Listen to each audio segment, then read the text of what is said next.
Thanks very much. I'm not going to stand behind the podium, because if I do, it turns into an economics lecture, and trust me, none of you guys really want that. What I'm going to do is I'm going to give you some context as to the economic environment I think that the YMCA is going to be operating in the next couple of years. And then I'm also going to highlight some of the underlying structural trends that are happening in the economy that will also have an impact on the YMCA. And at the end, what I really want to focus on, and the main message I want to take away, is just how important what the YMCA is doing and how it actually connects to the economy and the Canadian society overall. Now, trying to do this in 20 minutes is going to be extraordinarily difficult. So this is going to be a bit of a whirlwind tour. And so at the end, what I want you to do is, as I'm talking, because I'm going to be brief on a lot of these things, I want you to keep in mind what I'm saying, and if you want to expand on some of the points, or in fact, if you want to talk about anything in the Q&A, I'm more than happy to do so. So, how are we doing? Well, the Canadian economy experienced an extremely bad recession in 2008 in the wake of the global financial crisis. Really, there was nothing actually structurally wrong with Canada. Canada was going along relatively smoothly, and all of a sudden the global financial system seized up. The US housing bubble collapsed. The US economy, our major trading partner, went into the worst recession since the end of the Second World War. And ultimately, that external shock hit the Canadian economy, driving it underwater. Now, many of you might be familiar with an adage that gets used a lot, which is, every time the US economy sneezes, Canada gets pneumonia. Well, if you go back in history, you would find that every time the US economy has a recession, it's far worse than Canada. The Canadian economy is far more cyclical. But this time, we actually saw significant outperformance. So while it was a terrible recession in Canada, it could have been a lot worse. In Canada, the US economy sank by 5 percentage points, which is an enormous decline. The Canadian economy sank by 3 percentage points. So while it was a really terrible recession, Canada weathered the storm better than most. And since mid-2009, we've seen the Canadian economy coming back to life. The economy has been recovering. And in fact, across the G7, the Canadian recovery has been stronger than the rest. Having said that, the Canadian economy, the economic recovery has actually been, in historical terms, relatively gradual. And there's been an awful lot of volatility because there's been an awful lot of legacies from the financial crisis that we went through. Our trading partners have remained very weak. And so what we've had is very uneven economic growth. And in fact, if you poll Canadians, or at the start of this year when there was a poll done of Canadians, 60% of Canadians said they still thought the Canadian economy was in recession. Now think about that for a minute. We've been actually growing since mid-2009. But the general population still thinks that the economy is in recession. It tells you just how weak this economic recovery has been in relative terms. Like normally, if your economy shrinks by 2%, the pace of growth you get after that is, a year after that 2% decline, you get 4 or 5% growth. This time the economy sank 3%. What have we had since then? Well, about growth of 2.5% per year. And this is one of the reasons why it really hasn't felt like a strong recovery, because it's been a half-speed one. The other thing is that while we've actually seen a lot of jobs created in the economy, they weren't created in the industries that lost them. And so this has had a very powerful impact on some of the local economies. So if you think about Ontario, we had very different experience. For Windsor, Ingersoll, Oshawa, North Bay, Thunder Bay, in Ontario, these local cities were hit extraordinarily hard because they were manufacturing towns exporting into the United States. But then you looked at a lot of the other cities and you would find, like for example in the GTA, the recession didn't feel that bad. But there was an awful lot of people that still saw a deterioration in their standard of living. The unemployment rate went up to 9%. It's now come down to close to 7%, but that's still higher than it was prior to the recession. And if you want a sense of the difficulty that's out there, even though the economy has been recovering, the usage of food banks is still extremely elevated. We actually have not seen a significant decline in the use of food banks. And that basically tells you that this economic recovery is not lifting all boats equally. Now, when we think about the economic outlook, the most likely scenario is that we're going to continue to see gradual economic growth in Canada. Not booming, but a continuation of moderate growth going forward. However, it is a risk-filled global economic environment, and the #1 risk out there is Europe. Now, to be honest, to understand what's going on in Europe would take basically a whole 40-minute presentation, so I can't go through it in a lot of detail. But the bottom line is that there's governments in Europe that basically have been living beyond their means. They've issued too much debt. It started with Greece. At the start of 2010, Greece issued debt worth 30% more than the entire value of their economy. And investors looked at that debt and said, now wait a second, am I going to get paid the interest I'm due? Am I going to get the principal back, or is this government going to default? Then financial markets used Greece as the canary in the coal mine. They said, if Greece has a problem, who else has a problem? And they came up with other names: Ireland, Portugal, Spain. The political system in Europe has been unable to deal with this financial crisis. So this, in all honesty, Europe has been the slowest moving train wreck of all time. And by the time we got to the middle of last year, last summer, like this time last year, financial markets started to worry about Italy. Now, Greece is a very small economy. It's even a small economy within the Eurozone. It's not big. But Italy is a G7 nation. It's also the third largest issuer of government debt in the entire world. So there is not enough money in Europe to bail out Italy. And this is why the financial crisis got so worrisome. Late last year and heading into this year, we actually saw progress to try and contain the financial crisis. And there actually was a lot of positive things that happened. However, things have now deteriorated again. And in particular, in Greece, there is now a real possibility that it could leave the Eurozone. However, being a forecaster in this environment is extraordinarily difficult. So if you want to see the different options and different scenarios that could play out in Greece, this gives you a rough idea. And there's a few branches of the tree that end in a really bad way. If Greece leaves the Eurozone, it will likely trigger concerns by financial markets that Greece won't be the only one. And it will create fears and panic around whether Portugal and Spain will follow suit. The other thing that could happen is that I was in Portugal for 2 weeks up till Tuesday of this week. And I actually couldn't find anyone in Portugal that actually thought they were going to stay in the Eurozone. However, what was fascinating is they all still had their money in Portuguese banks. These two things are not consistent.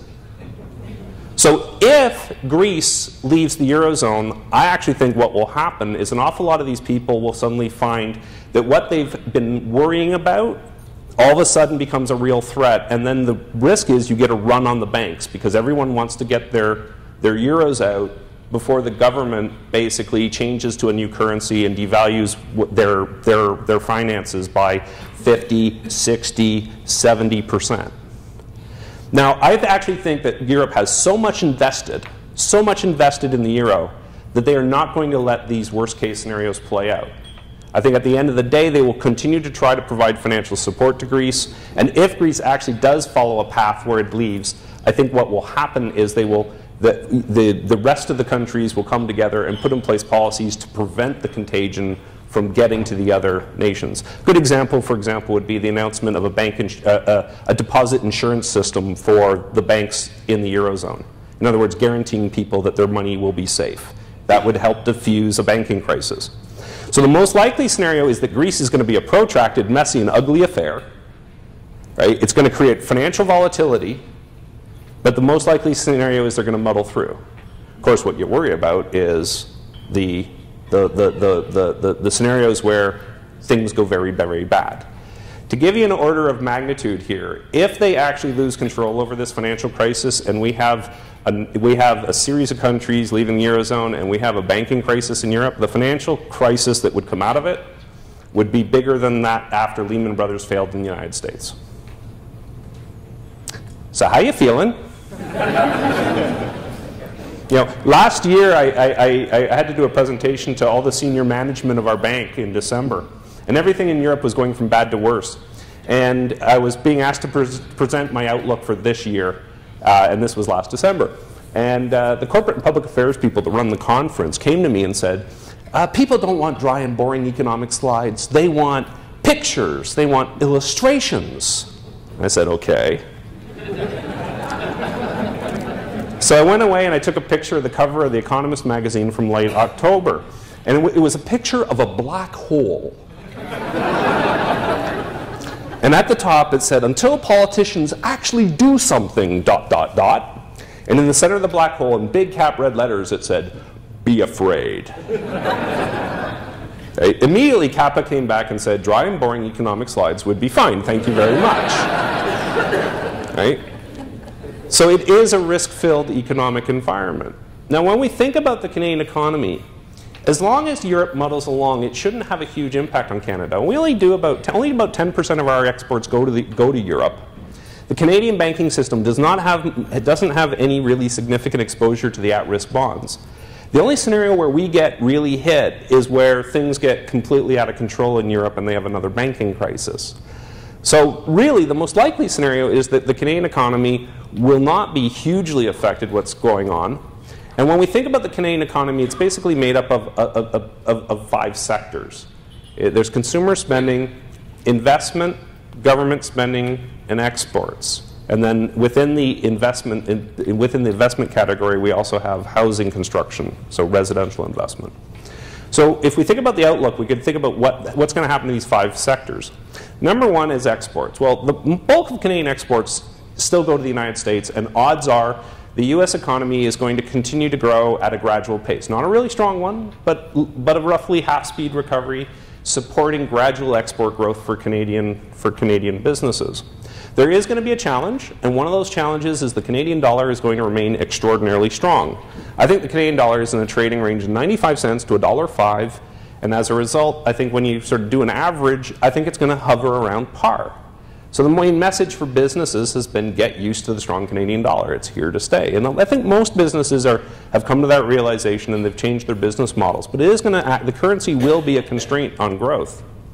The other issue is that, on the export front, is that we are seeing slowing growth in emerging markets like China. Now, let's keep this in perspective. China is going from a growth rate of 10% all the way down to a growth rate of 8%. This is when the advanced economies are growing at 2%. But 8% for China is actually a slow growth rate. And so the implication for Canada is that if we're having more moderate growth in the emerging market economies, it's going to contain the upside to commodity prices. And that has an impact in a lot of the commodity-rich provinces. But I don't think that we're going to see a major correction in commodity prices unless Europe runs into a big problem. So the export story is basically one where we get gradual, moderate growth in exports. But there is a sector that's going to be weighing down the economy, and that's the government sector. Governments across Canada are aiming to eliminate their deficits over the medium term, over the next sort of 3 to 5 years, or 3 to 7 years, depending on the government. I think Canada is taking a very Canadian approach to this. In Europe, they're going about their fiscal austerity in a hack and slash way that's in fact leading to economic recession. In the United States, where they have a very large deficit that is a very pressing economic problem, one of the issues there is last year there was a proposal to eliminate the US deficit by the year 2040, and it was deemed too aggressive. This means America is not having an adult conversation about their finances. And in between these two extremes, we have Canada. And Canada is saying, well, we're not going to take a hack and slash approach, but we're actually going to deal with this issue. We'll rebalance fiscal policy. It's probably going to slow down economic growth by about 0.5% a year, each year, for the next several years. So this is not going to jeopardize the recovery, but this is a challenge. And this has implications for the YMCA. It means that the government is not going to have as much money for social priorities as it did, or it's going to be prioritizing them more, which means you have to make a stronger case. Right? So you need to be prepared for that environment. There also might be opportunities created by this, because you can maybe partner with the government when the government's trying to find ways to save money. So, it's both a challenge and an opportunity. But we need to recognize that we are living in a world where governments are not going to be injecting money the way they used to. Now, in reaction to the fact that governments are going to be doing that, there is an offset. And the offset is the Bank of Canada is going to keep interest rates low for a very long period of time. Right? So there's going to be drag from the federal government, the provincial governments, but a lot of stimulus from the Bank of Canada. I do think rates might rise a little bit, but understand the Federal Reserve isn't going to raise interest rates till 2014. They've told us this. Well, if that's the case, then the Bank of Canada can't raise interest rates too much, because that would cause the Canadian dollar to go up and it would hurt the economy, and therefore they won't do it. You know, I do think maybe they could raise rates 1 percentage point over the next 2 years, which means interest rates are going to be very, very low. And this has implications for the why. It has implications for the cost of capital, you know, if you're doing infrastructure projects and things like that. It's a real challenge for the pension funds, though. You know, so money market cash isn't returning anything. Bonds are only giving you inflation. And equities are subject to an awful lot of volatility. So it's a very challenging environment for investors and for pension funds. Now, because interest rates are low, the Bank of Canada would be thrilled if businesses took advantage of them. You know, they really want businesses to invest, and businesses are sitting on tons of cash. The reason they're not investing that cash is because of fear. They're worried about the economic outlook. It's so risky that they're not comfortable investing, and that's a challenge. So there's big incentives for businesses to invest, and I think business investment could be a strong driver for growth. But at the same time, business confidence is going to be a challenge. Now, while the Bank of Canada would be thrilled if businesses took advantage of low interest rates, they're actually not convinced they want consumers to. In recent years, we've seen low interest rates lead consumers to ramp up debt, and now debt is at 150% of personal disposable income, and it's climbing. The peak in the United States was 160%, so that makes policymakers feel very nervous. Now, Canadians are slowing down the rate at which they're borrowing, but one of the core problems is that income growth in Canada has been very slow, and because income growth is slow, people have actually been taking on a lot of debt, partly to maintain their standard of living or have the increase in the standard of living that they want. The other thing is that a lot of the debt has been used to basically fuel, has been fueled by the housing market. 80% of all the debt consumers have taken on has been housing-related debt. So I think the most likely scenario is that consumers are sort of getting the message to be careful with their finances. Debt growth is moderating, and this is a positive thing. It's going to contribute to keep, lead to a cooling in the housing market, but not a major correction. But at the end of the day, consumers cannot be the engine of economic growth. They're tapped out. You can't expect them to drive growth. And one of the things I am most concerned about is the tepid rate of income growth that we've seen. And employment growth will be gradual, reflecting the gradual economic pace of growth. One of the risks we now have in the domestic economy related to the high indebtedness is that there is overvaluation in Canadian real estate. I do not think it's a US-style bubble, but I do think real estate is overvalued by 10 to 15%. But that overvaluation is not spread equally across the country. Anytime I see a slide that looks like a hockey stick, I run for cover. Right? So when we look at housing affordability across Canada, what you really get is a story that the #1 market that's flashing a red signal is Vancouver. People say you can't say that there's a bubble until after a bubble's burst. Well, I can tell you when something makes absolutely no sense. And real estate prices in Vancouver make no sense. Now, the problem is that it could be the case that an awful lot of the purchases, when I look at real estate markets, I value them on the basis of what's happening to local income, what's happening to local employment, what's the cost of borrowing. So this is all related to the local economy. What's the price level that you can support with the local economy? Well, in the case of Vancouver, there's an argument being made that an awful lot of the purchases are by foreigners. Well, in that case, all those variables I just mentioned to you don't matter. And as a consequence, we could be getting a break in the a separation between prices and fundamentals, partly because of foreign purchases in that marketplace. But that makes it impossible to predict what's going to happen, because you have to predict what's going to happen to foreign money coming into that market. The other thing we're concerned about outside of Vancouver is the pace of condo construction. I don't know how many people had an opportunity to look at the Toronto skyline as they were driving in today, right? But I was doing a presentation in the East End not that long ago, and I live in Burlington, and so I had a game that I played on my drive, counting cranes.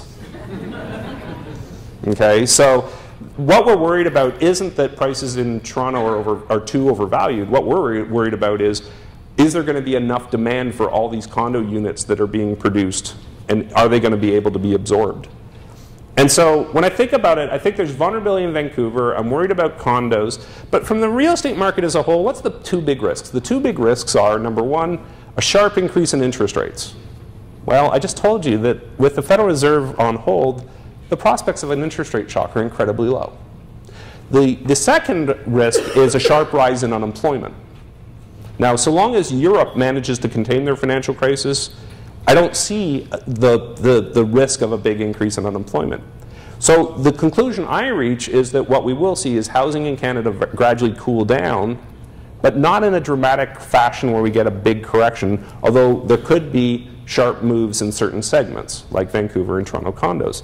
So across the country, no matter where you are, what we're looking at is moderate growth, with a little more strength in Western Canada because of the strength in resources. But when I do these short-term economic outlooks, you always lose sight of some of the long-term factors that are out there that are going to shape things. And so when we think about the outlook in the near term, it's about, you know, risk-filled environment, gradual growth, low interest rates, etc. But there's underlying structural things going on as well, and one of them is demographics. This is something you're all familiar with, but you know, it needs to be reinforced, right? In terms of the YMCA's staff, in terms of the YMCA, the services, the people that the YMCA are servicing, demographics is going to have a big impact. Right? We're having a significant aging of the population. The mix is very much changing, and it's going to change demand for services, and it's going to change the supply of labor. Well, equally, another example of what's happening is an enormous change in the diversity of the Canadian population. Within the next couple of years, 100% of population growth is going to come from immigration. So we need to understand that the diversity of the Canadian population is going to continue to increase. And Canada is one of the most diverse nations in the entire world. And this has implications, again, about the services you're providing people and the labor market that you are using. And as mentioned at the start of this session by the opening comments, there is an issue around rising income inequality. This is a very deep issue. You could do a whole presentation on it. The one thing, I would say is I worry about the actual way the discussion happens, because what I worry about isn't rising income inequality per se. What I worry about is inequality of opportunity, and what I worry about is how do you get people that are at the low end of the income scale up the scale? How do you get a better standard of living for people that are facing challenges and disadvantages? And then, of course, we have changes and trends in the health statistics, which once again emphasizes the importance of the YMCA's role in terms of promoting good health outcomes. And I know the next speaker is going to talk about that. Now, I've already gone over my time, so I'm going to apologize, but I've already gotten the hook several times, and I've just ignored it. But I look forward to your questions.